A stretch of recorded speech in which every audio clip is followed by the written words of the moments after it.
छत्तीसगढ़ में बिगड़ती कानून व्यवस्था को मुद्दा बनाते हुए कांग्रेस ने राज्यव्यापी बंद बुलाया। कवर्धा में पुलिस कस्टडी में प्रशांत साहू की मौत को लेकर कांग्रेस आक्रामक है।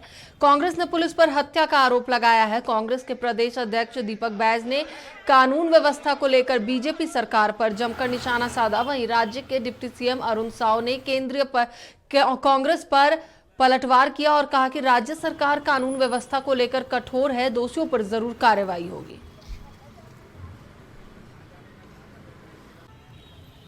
जिन्होंने कम समय में कांग्रेस पार्टी की पूरे प्रदेश व्यापी बंद का उन्होंने समर्थन किया और बस्तर से लेकर सरगुजा तक, राजनांदगांव, मोहला, मानपुर से रायगढ़ तक पूरी तरह व्यापक बंद का असर हुआ है।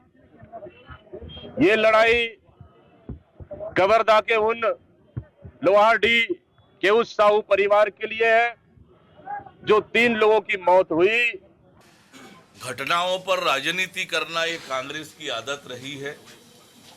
हमने बार बार आंकड़े प्रस्तुत किए हैं कि अपराध कम हुआ है और आपने देखा है कि हमारी सरकार कानून व्यवस्था को लेकर कितनी गंभीर है।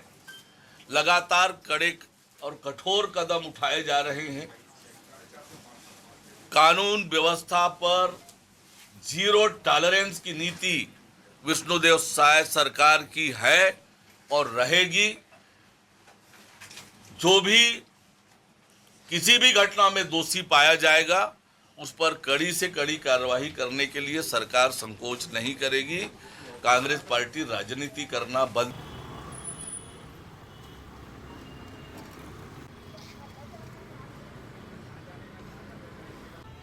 तो एक बार फिर से हम आपको बता दें कि कानून व्यवस्था पर सवाल उठाते हुए आज कांग्रेस ने एक दिवसीय छत्तीसगढ़ में बंद बुलाया, जिसका असर भी कहीं ना कहीं देखने को मिला। दोषियों पर कार्रवाई करने की मांग की है।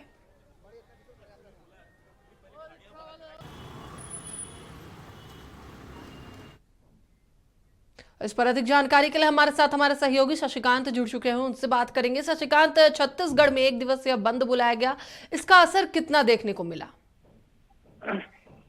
देखिए, जिस तरह से कवर्धा की जो घटना हुई है उसमें कांग्रेस पार्टी ने अपनी दुख जताई है और अगर हम बंद की बात करें तो इसका खासा असर छत्तीसगढ़ में देखने को नहीं मिला।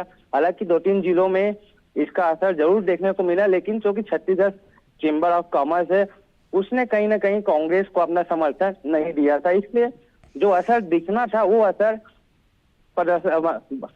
छत्तीसगढ़ बंद में नहीं दिख पाया। चलिए, बिल्कुल, बहुत बहुत धन्यवाद शशिकांत पूरी जानकारी के लिए। एक बार फिर से हम आपको बता दें कि बंद का असर देखने को नहीं मिला क्योंकि कहीं ना कहीं चेंबर ऑफ कॉमर्स ने कांग्रेस को समर्थन नहीं दिया था।